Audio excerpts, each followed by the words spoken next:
ก็ขอยกมือ10 นิ้ว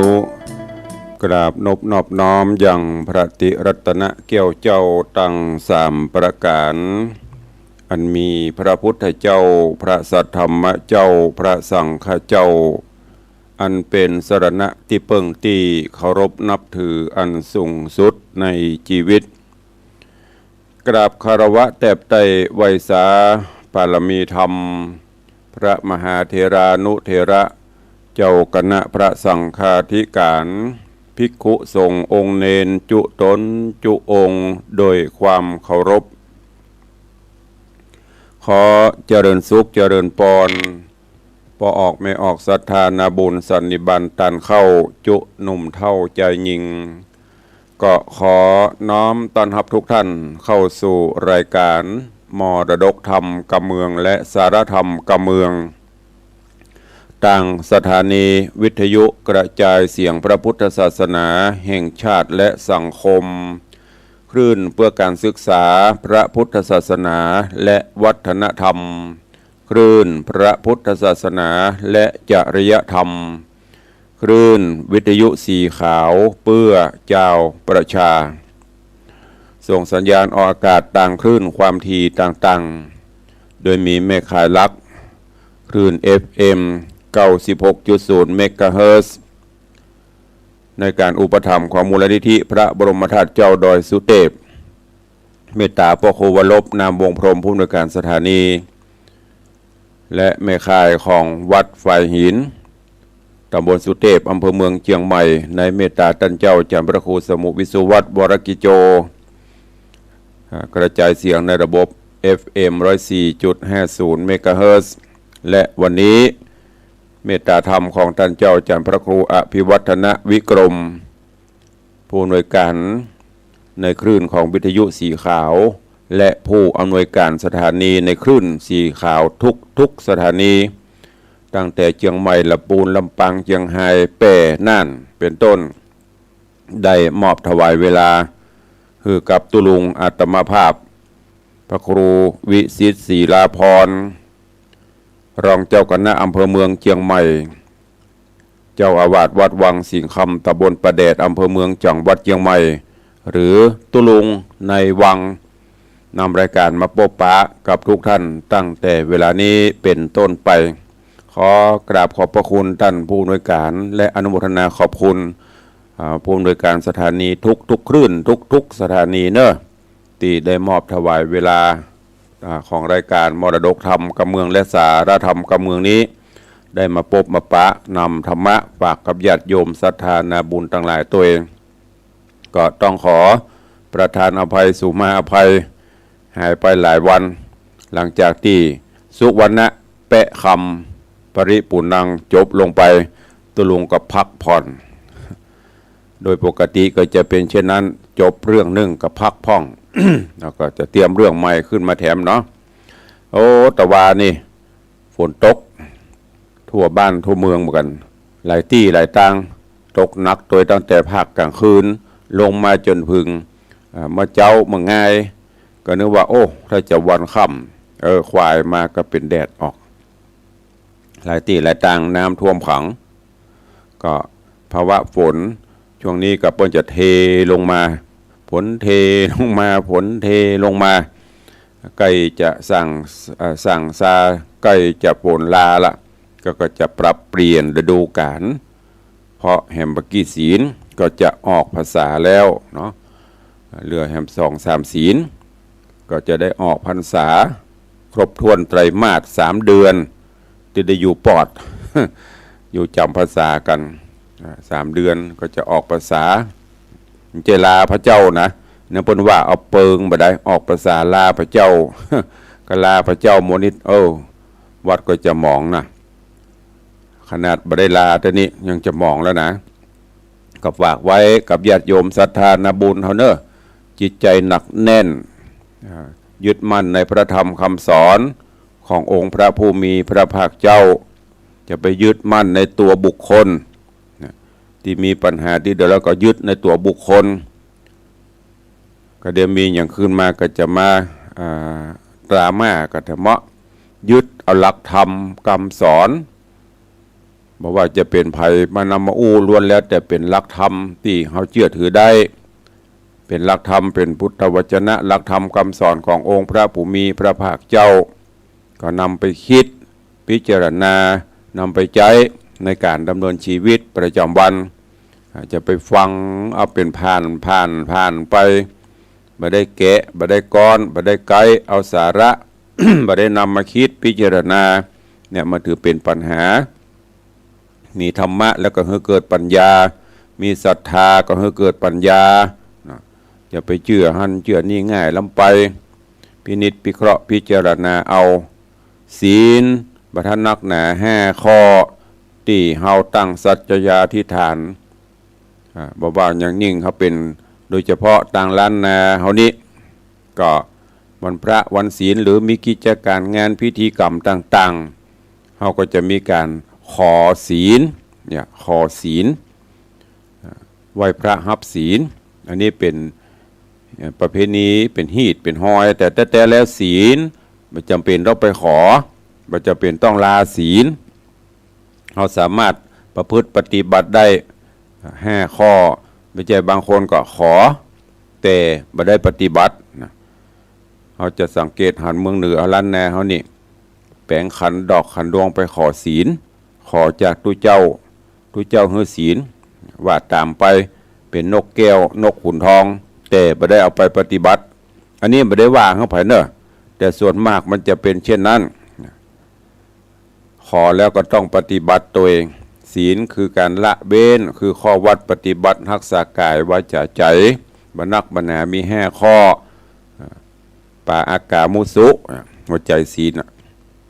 หัวใจศีล5เฮาปฏิบัติเหมือนกันหมดรับประกันได้ว่าโลกทั้งโลกนี้จะน่าอยู่มีความสุขกันก็ฝากไว้จะไปถือเอาไปบ่ได้ขอแล้วก็ปฏิบัติวันก่อนดูทีวีกะท่านหัวหน้าพรรคการเมืองท่านหนึ่งเปิ้นอู้แล้วก็น่าคิดนะน่าคิดน่าฟังนั่นก็คือ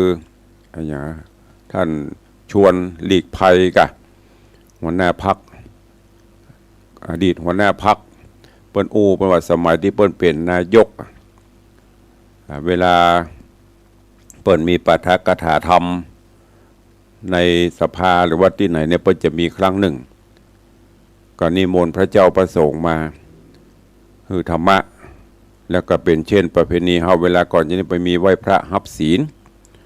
ปรากฏว่าโอ้มีก็เสียงปูจานเสียงพิธีกรดังแล้วเปิ้นนอกนั้นก็ดักไปมันเป็นจะอั้นแต่เนอะอีป้อยแม่ลองสังเกตฟังแล้วก็น่าคิดว่าที่ไหนบ้านเฮาบ้านไผกระจ้างเตอะวันพระวันศีลจะได้ยินก็เสียงปูจานถ้ายิ่งไปงานได้ยินก็ปีนันโสมมันเนอะได้ยินก็เสียงพิธีกรเอารับศีลเนอะก็ปานากับมีก็ปูจานเพิ่นก็เลยบอกว่าต่อไปเปลี่ยนใหม่ฮือดังกระหึ่มนี่หรอบ่ต้องฮือมีก็เสียงพิธีกรหรือปูจานฮือผู้ที่ร่วมงานนั้นบ้าดังมันจะได้เข้าใจแล้วก็ได้ซึมซับเข้าตัวเองตัวลงมาคือพอมันเป็นจะอันแต่โลว่าไปกันไปงานที่ไหนเอาไหว้พระรับศีลก็มีกับพ่อจานนอกนั้นก็จะแปลงปากตัวยิ้มไปฝากไว้เนอะอีป้อยแม่พุทธศาสนิกชนเราลองคิดพอมันจะอันเตะก่อการอันยังกระจามเท่าว่าผ่านไปออกเสียงไปตัวเองมันจะได้ใจแล้วก็จำถึงวันนี้ที่อีป้อยแม่ป้าอุ้ยแม่ป้าเขาบอกให้จำเพราะอย่างเขาบอกว่าดังไม่ใช่ดังจนเกินไปอย่างตุลุงทองมันนะไปมาแล้วเนอะจะเอาไปขึ้นสวรรค์ละอย่างสู่ไหว้พระดังไหว้พระเจ้าดังให้ไปใช่นะก็พอประมาณถ้ามันว่าพร้อมกันนี่ม่วนตึงเสียงแม่ยิงตึงเสียงพระเจ้าเขาลองฟังเปิ้นสวดทำนองสรพัญญะ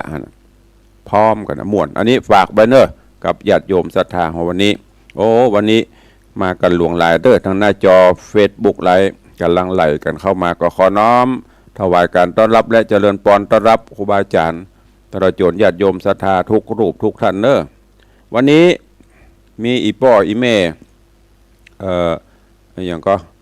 โทรศัพท์เข้ามาตุลุงใครฟังท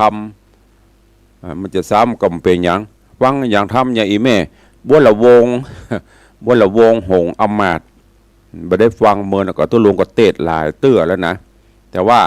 บางเรื่องศรัทธาญาติโยมก็ติดใจจะไปติดกันเนื้อหาเนื้อเรื่องเนอะทุกเรื่องมันมีสาระคติธรรมน้อมนำไปคิดอย่างที่เปิ้นบอกว่าน่ะฮือเกะฮือก้อนฮือไกก็คือสอนเอาก้อนเอาสาระแก่นสารคิดพิจารณาแล้วก็เอาไปปฏิบัติตัวนั้นก็วันนี้จะได้ฉลองศรัทธาเนอะแม่คำน้อยจังซอแม่เจมกำลังมาโยมแม่สุปรณีรูมาคุณโยมจันสายแปลงหลวงโยมสุวรรณอินใหญ่เนาะกำลังเข้ามากันนี่โยมแม่วินน้องแฮกเกอร์โยมเกลียวรอดสการโยมพี่หมอมัทนาอัมพันธ์เข้ามากันโยมพี่นันอิสมเตปินโยมทองคำทิบงคำพี่นันจรันปิยจันทร์โยมสลินทิพย์บุญเลิศกำลังเข้ามากันนี่หลายๆคนขอต้อนรับทุกท่านเนอะเข้าสู่รายการตัวเองก็เดี๋ยวใต้รายการก็ไปตักไปตายกันทำกรรมก็ธรรมเทศนาบัวระวงหงอมัตจะเป็นจะได้คนที่เคยฟังหลายครั้งก็อาจจะจำเนื้อเรื่องได้กับฟังหลายๆเทื่อมเป็นอย่างอะได้ฟังปนวันได้ฟังมาแล้วเราบ่เข้าใจชัดก็ย่อมจะเข้าใจสิ่งนั้นชัดสิ่งใดที่มันเคืองใจสงสัยก็จะได้หายสงสัยจะได้หูแก่นธรรมขึ้นอันนี้คืออานิสงส์แห่งการฟังธรรมเนอะก็เชิญทุกท่านติดตามรับฟังกันนี้เป็นการแรกบัวระวงหงอมาตย์มีมดกัน12ผูกใหญ่แต่ก็ต้องมาซอยพ่องอาจจะเป็น14-15ผูกบอกว่าใครจะเป็นเจ้าภาพปูจาเจริญปอนเจิญเป็นเจ้าภาพปูจาได้บาปูจาได้ก็ตรงบาปูจาก็ส่วนแล้วแต่ได้หมดแต่เดียวว่าลุงบอกว่าจะโลยังก็บอกไปอย่างสุวรรณะเปะคำก็โยมปเลี้ยงธนวัฒน์แม่เลี้ยงทัดพิชาเหมาคนเดียวเป็นเจ้าภาพมด15ผูก15ผูกเพิ่นก็ถวายกันละ200ก็เป็นการน้ำกับไฟ การน้ำกับไฟกับอินเทอร์เน็ตญาติโยมตอนหลายจะปูจาก็ได้บาปูจาก็ได้เนอะก็ส่วนแล้วแต่วันนี้เป็นการแรก เป็นวันแรกก็เชิญทุกท่านตั้งอกตั้งใจฟังกระเดียวใต้รายการเขาก็มาพบมาปะพี่น้องศรัทธาตั้งคลื่นสีขาวเนอะตั้งแต่เชียงใหม่ละปูนเชียงไฮ้เป้นั่นหลายคลื่นวันนี้แหมซักเบิดก็ก้อยรายงานตั๋วเข้ามากันเนาะณโอกาสวันนี้เวลาก็เวยล่วงเลยไปหลายนาทีละฟังธรรมเทศนากันเนอะถือแม้นคลื่นสีขาวเขาจะปะกัน9วันพุธแต่ตุลงก็พยายามโยงเอาเรื่องราวสรุปให้ฟังหูเรื่องกันอยู่เนอะณโอกาสบัดนี้ นะโมตัสสะภะคะวะโตอะระหะโตสัมมาสัมพุทธัสสะ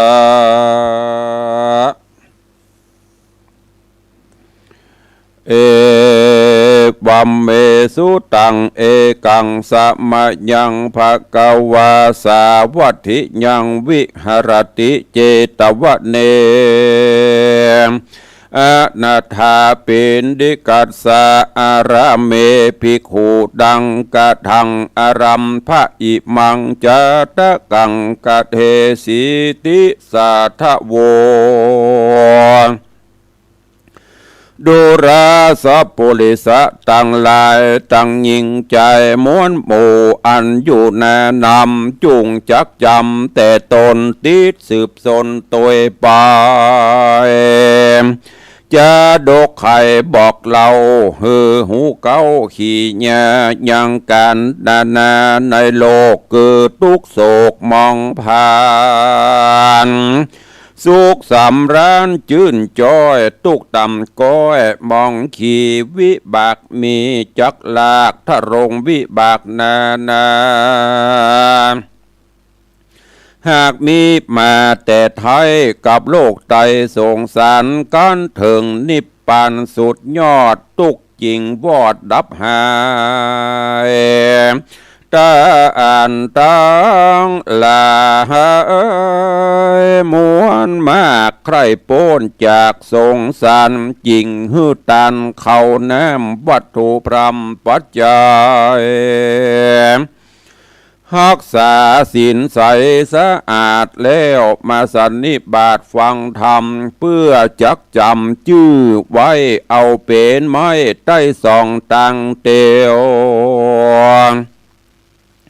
เปื่อฮื้อเร็วไปรอดอมตะยอดเนรปานจุงตังโสตัญญาณฟังทีดังอาจารย์จีจาคายลำดาไปนานี้แดดเตเอกังสะมยังยังมีในกาลละหนึ่งเล่าพระพุทธเจ้ายอดจินนำมานพงสำราญยังอยู่ในแก้วกุเดอันเศรษฐีผู้ใหญ่มีชื่อไว้ว่าอนาถปิณฑิกะเศรษฐีสัทธามีมากกวางสละทรัพย์สังดำนาสังฆญาบ่โหดใด45 โกฏเป็นพระมารนอกสถานเมืองใหญ่มีชื่อไว้ว่าสาวัตถีการบัวระมวลดีพร้อมควายจริงใส่ชื่อไว้ว่าเจตวันนาอารามดูรุ่งเรืองงามผ่องแผ้วแล้วถวายแด่พระตนเกี่ยวยอดจินนับมานกาปริวานมาอาตาคือว่าเจ้าภิกขุตั้งหลายพระบุญภายตนยดกันเสด็จโพธิเทศนา แก่สัตตาน้อยใหญ่กันมาลอดควายสาวัตถีย่อมสำดันดียังจอดในอารามยอดชื่อเจตวันนั้นแหละนะ เอกติวะสาหังยังมีน้อยวันหนึ่งใส่เมื่อพระที่ไวยทะรงญาณพงสำราญยังอยู่ในแก้วกุดีเจ้าภิกขุมีมวลหมู่พร้อมน่าอยู่โรงธรรมก็ไข่กรรมเป็นเหตุจักโยกพระเจ้าเทศนาวดูราตันทั้งหลายเฮยมวลมากกะคากึดหลากนำนาอันว่านางจินจามานบิกาใจบาปกับเทวตัดบาปอาธรรม ปองก็ตำโตดใส่เกประที่ไว้ที่ไว้ลายประการบาปมาปันจองกองรวดลงสู่ห้องอเวจีย้อนป่าลามีน้อยน้อยดังหิ่งหอยแข่งตะวันนั้นแหละนาตาในกาละนั้นใส่พระที่ไวยอดมุนีโสตัญญาณมีเป่งปอยได้ยินถอยกำจาอันสังฆามวลโมหากล่าวอยู่โรงธรรมพระองค์คำหันเป็นเหตุจักวันเทศนาจิงเสด็จลีลากลาพรากออกไปจากกุฏิดังราชสีตัวองค์อาจยัวลิญาติจากกุหาก่อนลีลาไปลอดแล้วก็นางเหนือเต้นเกี่ยวเรื่องงามแล้วก็แสงตันจะถามเล่าจึงซึ่งจุมเจ้าภิกขุทั้งหลายว่าภิกขเวดุราภิกขุทั้งหลายมวลหมู่อันนั่งอยู่แนะนำสู่จากกรรมกล่าวถอยมีมากน้อยสั่งจาม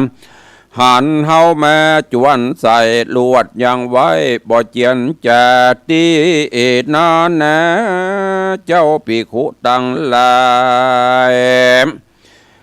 ผู้จบฉลาดโดยโบหารจริงนมัสการขับไว้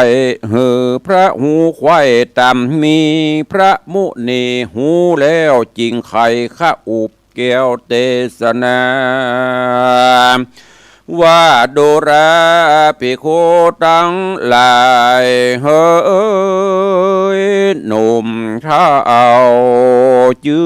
อโคตรเงาอริญาอันว่านางจินจะใจบาปกับเท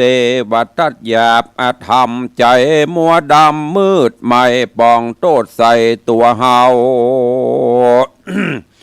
บ่บางเบาหลายแหล่บ่ใจมีแต่จัดนี้บัดเดียวเมื่อเฮาต้องเตียวโลกกว้างพงก่อสร้างสมปานเทวทัตหานหยาบจากับนางบาปกราจินจาก็แสวงหาโทษมาใส่หือตกใส่ตัวเฮาเล็ดนา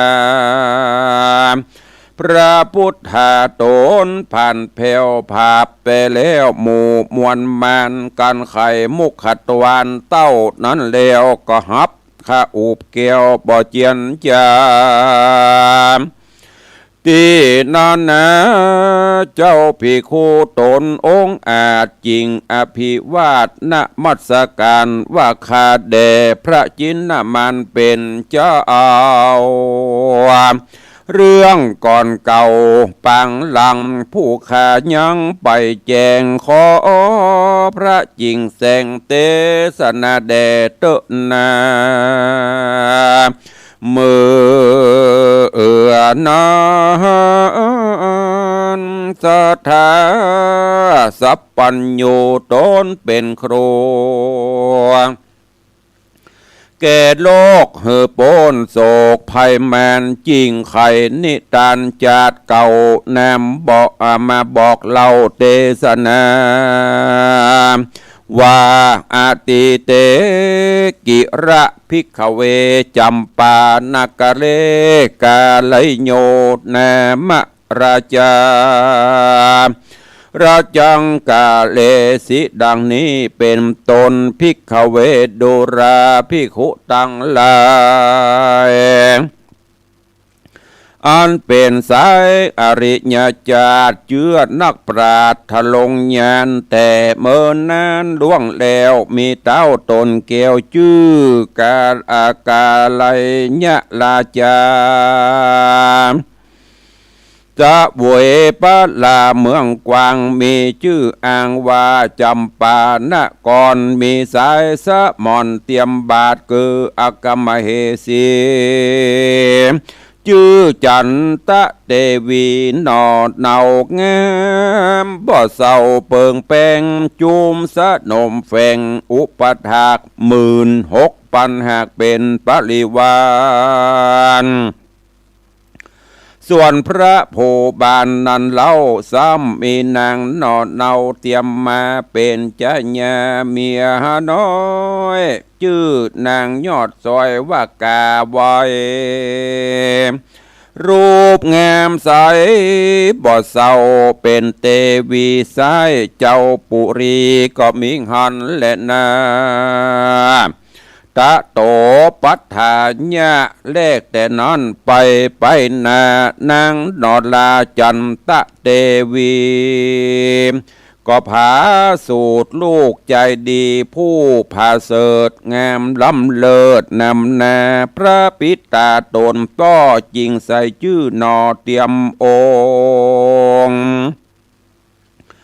ว่าสุริยวงศ์โอรสราชลักษณะอาจเปิงแปงพ่อแม่แฝงอยู่เฝ้าฮักลูกเต่าเตรียมองค์การสุริยวงศ์คืนใหญ่อายุได้6 ปีนางจันตะเทวียศใหญ่ก็พาสูตรได้บุตรเ เป็นหนอพุทธาบุญมากป้อเต้าหากจมบานจริงใส่ชื่อคานแต่งซอยฮือลูกหน่อยเตรียมองค์ว่าบัวละวงหงอำมาตย์ย้อนลักษณะอาจเจียงคานตามโหราจารย์ผู้เฝ้าหากบอกเล่าไข่ปันแยมนางจอมควันยอดซอยแงมจื่นจอยจันตะเทวีได้ผาสูตรปุรีน้อยอ่อนแงมจะจ้อนบัวระวงในห่อของผาศาสตร์ตัดโอกาสยามใดนางกาไว้แม่น้อยก็ผาสูตรลูกน้อยเป็นใจดาวบุญภายโตนป้อจริงใส่ชื่อนางนอกาไว้ตามโหละใครโอกาสว่าเจ้าใจญาตัดราชกุมารโดยประการดังอันสองเจื้องจันเตรียมองค์คือบัวระวงหงอำมาตย์กับใจญราชกุมารย่อมจำเลินบานขึ้นใหญ่คือเกิดพร้อมไข่วันเดียวก็มีหันเล็ดนาเตกุมาลาบุตรหิงอนุกะมะเนวปัตตาสามกุมารนอไทยจำเลินใหญ่เลวไว้โรคาอาภายใหญ่น้อยบ่จองหอยเตรียมเบียนองการเจ้าสุริยะบงคืนใหญ่อายุได้19 ปีนอมุนีตนองค์อาจคือบัวระวงหงอำมาตย์กุมารกับหนอผู้บานยอดซอยลูกแม่น้อยเตวีก็จำเลินดีขึ้นใหญ่อายุได้13 ปี3หนอปุรีหนุ่มเนาแม่นเป็นลูกเจ้าห่อใจส่วนในใจนั้นใส่กรรมแต่งไว้บ่เสมอกันเจ้าจอมขวัญพี่เก่าคือว่าเจ้าสุริยะบงกับน้องเตรียมองค์หงอำมาตย์บ่อห้าวหาดปาลามีกิริยาอ่อนน้อมหูกลมก้อมวันตายังวงศาพ่อแม่ตั้งเท่าเกตานายกันญาติหลายหนุ่มเทาอำมาตย์เก้าคนในบดาไผ่สักผู้จะกล่าวอูกำแปงบ่จะแข็งหยาบจะบ่ติบ่ว่าคนใดมีพระญาไว้องค์อาจจบฉลาดสัปปะสิบปาตั้งมนยาตะไหลเป็ดหมดเสียงเขตอาจารย์ในสถานแห่งห้องโขงเขตต้องจำปาส่วนพญาต่างเต้าได้ยินข่าวถึงหูว่าส่องบุญจูพี่น้องอยู่ตามจองกองทามพญานำลายลากเขาก็หากยินดีปันนาการมีลายแหล่ส่งมาแผ่ถวายปานเกสองจอมขวัญพี่น้องจากต่างห้องนาก็มีหันและนาจะญาทาโตปันนะส่วนเจ้าใจญาทัตส่วนเจ้าใจญาทัตราชลูกนางนาฏกาวายมีหัวใจฮึกหยาบบ่หูขาบวันตายังวงศาพ่อแม่ตั้งเท่าเกตานายโกลาดลายหยาบจะมักแจ้งด่าหิงสายังนางกันยาน้อยใหญ่ตั้งไพร่ไตยิงใจ บอกโขงควายกึดฮอดหายังยอดยันมนเตาเมาวนแอวเล่นละหลีกเว้นกองทำเตี้ยวตั้งดำจะใจพญาใบฮึกนา เจ้าปัดลาไพรน้อยไผ่บ่ไฟหอยหุ่มจมและนาตาตาในกาละนั่นใส่เต้ายดใหญ่ใจเต้ายดใหญ่กาละยะลาจามีโลกาหลายลูกมาต้องถูกอินทรีย์หมอยาดีหนุ่มเทาวังเวทเฝ้าเหยาหยากินและกินและตาพร้อมควายนับอันใดเหมือนนานเปียที่หันบ่อผ่อนกันเต้าอ่อนรวยแรงเต้าใจแข็งสอดหูขะนิ่งอยู่ไปในว่าตั้งแต่โรกาภัยมาดองน้อยแห่งห้องตนกูเต้ามีแต่สองบุญจูลูกเต้าลูกนางนอดเนาจันตะเตวีบ่ละหนีพระห้องสองพี่น้องจอมขวานเต้าเอากันมาเฝ้าตู้คำเจ้าคืนวันยื่นแย่ปันเข้าปอนจ่าหยอดออดอ่อนกำแงมลูบงมสวามบีบนวดที่เจ็บปวดกะยาเอาวัฏฐา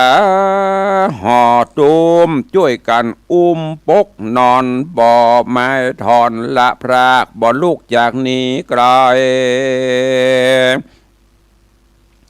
ส่วนลูกนางกาไว้นั่นใส่บ่มาไกลกองกาตามันนี้นากระยาบบ่หูบาปและบุญบ่หูกุลพ่อแม่กุลเท่าแก่วงศาตนพญาเกิดควายบาเตี้ยงบ่ได้เป็นคนจักหือตนลูกเต่าได้เป็นเจ้าแต่นไปเต้าจริงไข่โอกาสแก่อมมัตเสนาว่าดูราเสนาเฮย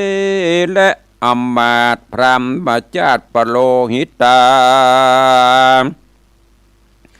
มีนำแนม้วนหมู่พร้อมแนอยู่ในกันการเฮาดับขันมวยหมอดตายละตอดเวียงใจ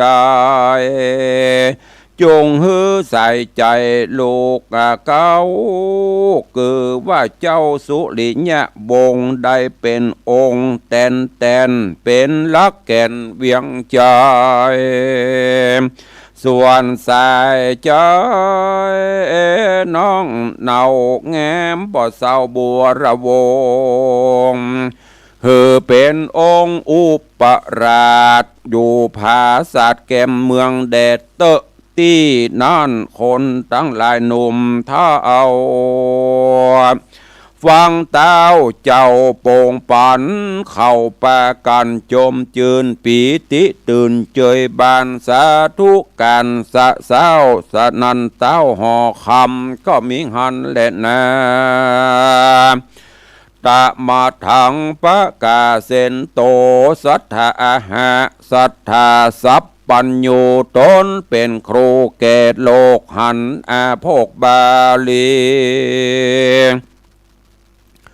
บทหลังมีไปแจ้งพระจริงแสงเตสนาวาโส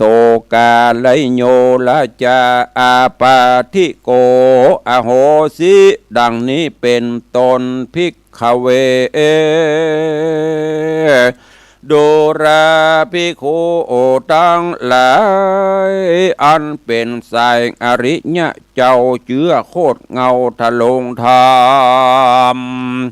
ส่วนเจ้าหอคำกาไลยราชเปียที่กรรมปาดสันดานเหิงเมินนันนักแก่เปียที่แผ่คืนวาน เต้ากึดหันบ่อหลอดเตี้ยงจากมอดบำใบจักปันไม้ลูกเต้าเฮอเป็นเกาปุรีจริงเป่งวัตีโอกาสแก่อำมาตย์เสนาว่าดูราเสนาเฮยหนุ่มเทาอำมาตย์เก้าปโรหิตาก็อันมานั่งอยู่พร้อมแน่หมู่หลวงไหลกันเฮาตายความแน่เหตุเบียที่กระเบียนควี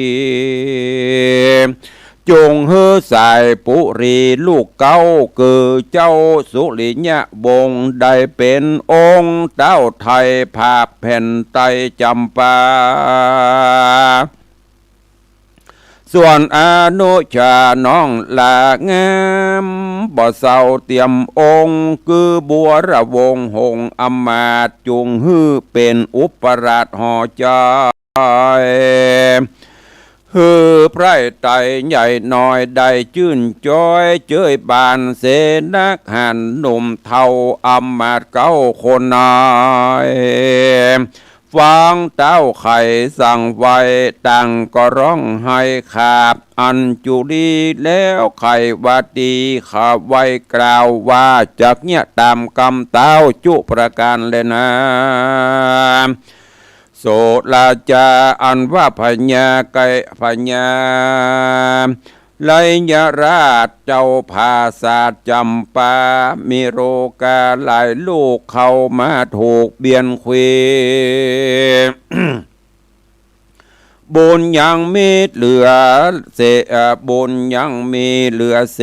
ษไปถึงเขตบำไวเปียที่ไหลย่อยน้อยก็ก้อยถอยบางเบาตนองค์เหล่ายศใหญ่ปิกฟื้นไตไปมามีหน้าตาโจมจืนปีติตื่นเจยบานบ่อปอนานเตใส่เปียที่ใหญ่หลวงไหลก็กลับหายกรอยกลาดจากเต่าที่ราชห่อคำมีสุขนำบ่อผ่อนดังแต่ก่อนเดิมมาก็มีเล่นนาสาปณะส่วนนางกาไว้ใจถอยแม่เจ้านาดน้อยใจญาทัดกุมารได้ยินสานตันกล่าวว่าต้านเต้าจำปาจักฮือบุตรตาแม่เก้าคือว่าเจ้าสุริยะบงได้แต้นองค์เจ้าฟ้าภาพแผ่นลาจำปาแล้วฮืออนุชาผู้น้องนั่งเต้นอยู่ห้องเตรียมองค์คือบัวละวงหงอำมาตย์เป็นอุปราชแก้มเมืองมันยินเครื่องเดือดใหม่ว่าบ่ฮักลูกนอไทยตัวมันบ่ยกปันย่อยืนสมบัติอื่นอันใดนางจังไรใบบอดบ่กึดสอดขาดนิ่งปองว่าจักฮื้อสองปีน้องพรากจากห้องหายโหนแล้วฮือลูกตนใจญาทัดราชได้นั่งภาษาสะบวยสีนางกาลีกึดแล้วก็กาดเกี้ยวไปหายังจันตะเสนาผู้เป็นป้อแล้วเซงเซนจอนาก็มีวันนั้นแหละนานิติตังขีญาสังวันนาวิเศษจากห้องเหตุธรรมเทศนาบัวระวงหงอมาตย์ผูกที่หนึ่งตอนที่หนึ่งก็บังโกมสมเด็จเดชพระธรรมเทศนาปืนเมืองเหนือเรื่องสุริยะบงหงอมาตย์ได้น้อมรีเทิร์นพระเทศนาฉลองศรัทธาญาติโยมที่ได้โทรศัพท์ขอฟังกันมาเนาะก็ได้นำมาเทศให้ได้รับฟังกันวันนี้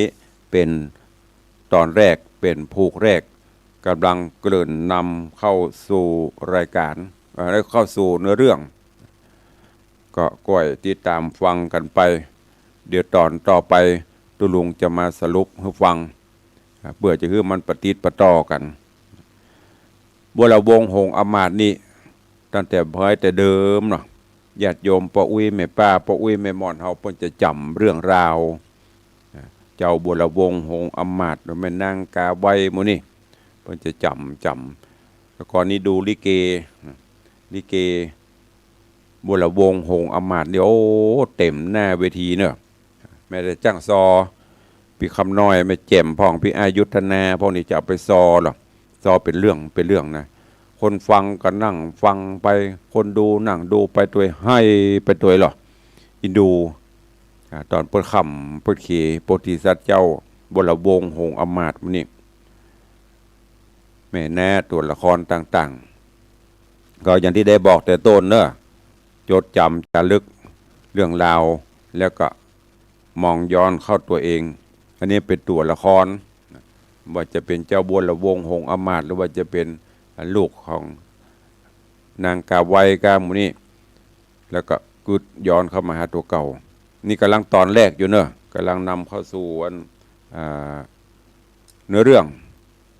ก้อยฟังกันไปตุลุงก็จะก้อยสรุปเข้าไปฟังไปเป็นตอนไปก็หวังว่าคงจะประทับใจนะ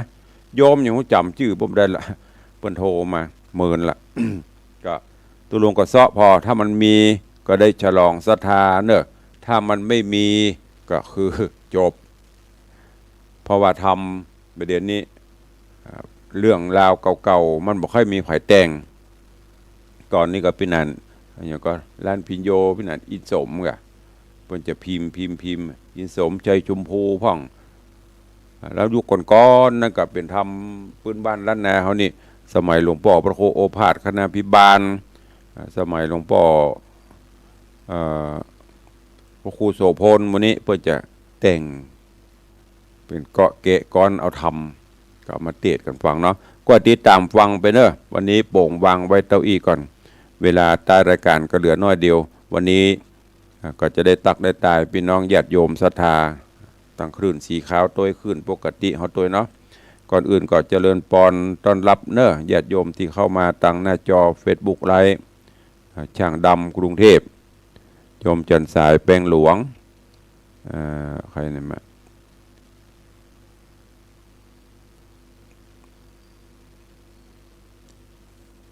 กำลังติดตามกันเข้ามาเดี๋ยวตุลุงจะไปตักไปตายเนอะตั้งตายก็วันนี้จะมีข่าวจากต่างวัดเนอะมาบอกกล่าวเจริญปอนฮือกับปออกไม่ออกศรัทธาญาติโยม FC แฟนรายการได้ฟังได้หูได้ทราบได้ร่วมกันก็แถม2-3 ศีลอย่างที่ตุลุงบอกไปใกล้จะออกพรรษานับตั้งแต่วันออกพรรษาไปจนถึงวันเดือนยี่เพ็งประมาณ1 เดือนก็จะอยู่ในช่วงของเทศกาลงานบุญใหญ่บุญกฐินบุญทำบุญตอดกฐินสามัคคีถวายผ้ากฐินกัน ก็ปีนี้ทางวัดวังสิงคำก็ได้รับเมตตาจากท่านเจ้าพระมหาชนการชยวังโสตุเจ้าหลวงวัดเจริญราษฎร์เมตเตาะอำเภอเชียงดาวพร้อมโดยญาติกาพี่น้องศิษยานุศิษย์ร่วมกับต่างญาติโยมศรัทธาวัดวังสิงคำเพิ่นจะได้จับจองปวารณามาจองปวารณาเป็นองค์ตอดกฐินนำกฐินมาตอดเป็นกฐินสามัคคีเพื่อให้ถูกต้องตามวินัยตามพระวินัยที่พระพุทธเจ้าได้ทรงอนุญาตถ้ามีผู้มาจับมาจองมาเป็นเจ้าภาพก็ได้ประชาสัมพันธ์ได้นั้นก็เชิญชวนเนอะกำหนดการทำบุญตอดกฐินสามัคคีของวัดวังสิงคำในกำหนดขึ้นในวันเสาร์ที่11 ตุลาคมออกพรรษาวันที่7 ตุลาแห่ม3-4 วันก็ตอดกฐินละเพราะมีผู้จับจองเจ้าภาพเปิ้นกำหนดวันก็ดำเนินการตามวัตถุประสงค์นอกจากนั้นก็มีกฐินมีเจ้าศรัทธาร่วมเนอะไม่ใช่ว่าของท่านมหาเปิ้นคนเดียวนะเปิ้นก็บอกว่าหลวงพ่อ บอกญาติโยมเนอะมันเป็นบุญใหญ่ร่วมสามัคคีร่วมแรงร่วมใจกันเพื่อระดมทุนสร้างกุฏิสงฆ์โฮงหลวงของวัดคือมันสำเร็จไปโดยเร็วพลันจะได้ขึ้นอยู่ฮะเพราะว่าปัจจุบันนี้ก็อยู่ที่กุฏิชั่วคราวเวลาฝนตกลมมาก็ยังว่าเนื้อพรมเพลิมเละเปียกหมดก็ตั้งธรรมหาเพิ่งก็เป็นประธานคือในการตอดร่วมกับญาติพี่น้องศรัทธาญาติโยมตัวแล้วก็นอกจากนั้นผู้เป็นร่วมกฐินแถมคณะหนึ่งก็คือของโยมพี่ไอมาลัยโยมพี่แสงล่าหินแปลงอาจารย์สมพรอาจารย์ยังก็ครูซ้อนนะมันจะแบบมันจะลืมแป๊บเดียวนั่นนะอาจารย์ศรีพรณบงษานางสาวพิมพ์ชนกเจียงสิทธิโชคก็ร่วมเป็นเจ้าภาพกฐินแถมกองหนึ่งนั่นก็เชิญชวนญาติโยมศรัทธาก็ผู้ที่ร่วมสมทบที่ได้แจ้งความจำนงเข้ามาก็มีขอบคุณเด้อโยมแม่จันเพ็ญใจคำโยมนางสาวพิมพ์นราใจสุรชัยนายพยุงศักดิ์ใจคำก็ร่วมโมทนากฐิน 1,000 บาทสาธุอนุโมทนาบุญเนอะใครจะร่วมตัวกับศรัทธาก็เจริญปอนแจ้งความจำนงเข้ามาได้เนอะต่อใดก็สุดแล้วแต่จะแปลงต้นใหญ่ต้นน้อยเข้ามาก็ตามนาบุญเพื่อระดมทุนช่วยกันสร้างกุฏิสงฆ์โฮงหลวงก็อย่างที่ตุลุงบอกเนอะถึงแม้มันจะมีกระแสมีเรื่องมีราวอย่างต่างๆเกิดขึ้นก็จะไปสะทกสะท้านจะไปตกอกตกใจเขาเคยกินเคยสร้างเคยตานเขาก็ทำไปทำมาสร้างตานะปารมีทำเขาไป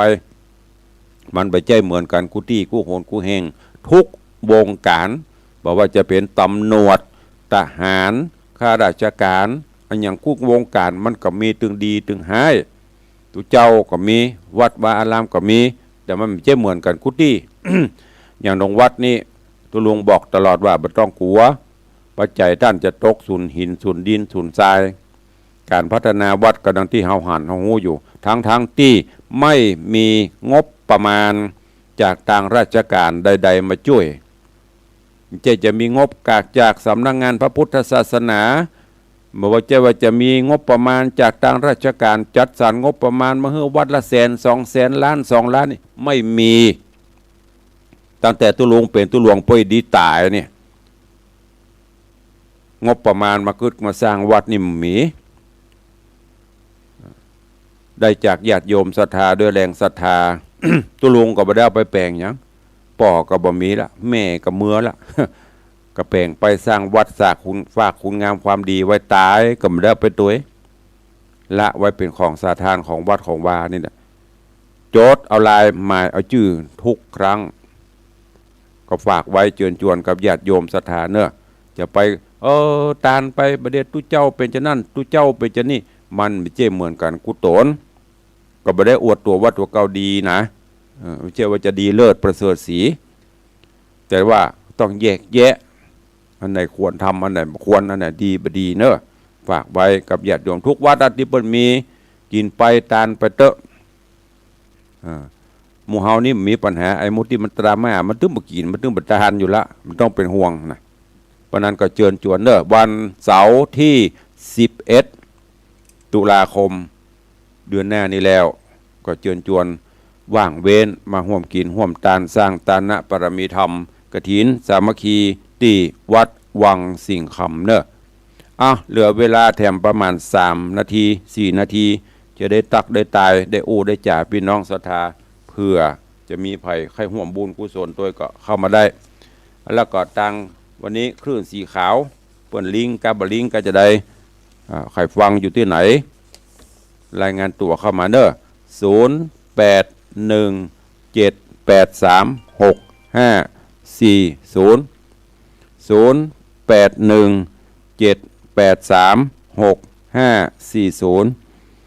รายงานตัวใครจะแจ้งผลการรับฟังก็เข้ามาใครจะร่วมบุญกฐินเหลือเวลาบกี่วันแล้วมันบวยออกภาษาแล้วก็บวย เจริญปอนเจ้าเก่านมัสการเจ้าอืมขออนุโมทนาบุญธรรมะเจ้านี้เนอะเจ้าเป็นอืมกำลังใจให้เจ้าสาธุเนอเจ้าขอบคุณอนุโมทนาบุญเอาสายต่อไป0817836540เจริญปอนเจ้าวันสาเจ้าดันวะโคอืมเนี่ยฟังอยู่ติดลำฟางเนอะชัดเจนเลยเจ้าสาธุเนอพระแม่อนุโมทนาบุญเป็นเนอะสาธุเจ้าเจ้าเป็นติดตามตลอดเลยเจ้าจากลำปางสาธุเจริญปอนเจริญปอนมาแล้วครับเมืองแกนครับเมืองแกนสาธุเท่าไหร่2,000 200อ๋อสาธุเนอ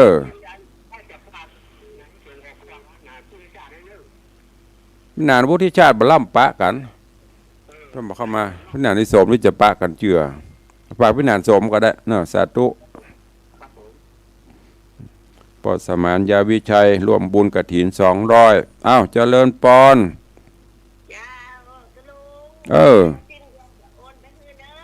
เป็นยังประกาศพระถ้าบ่โอนมาก็บาปปะกะประกาศตะกี้ได้ยินก่บรรลุละเสาประกาศให้ตะกี้เรา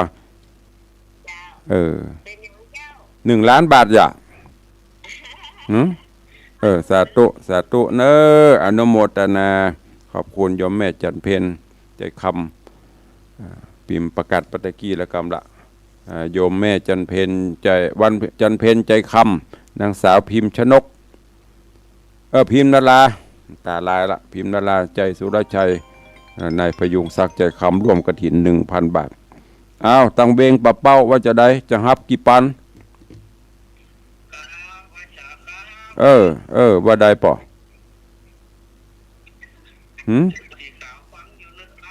ฮะ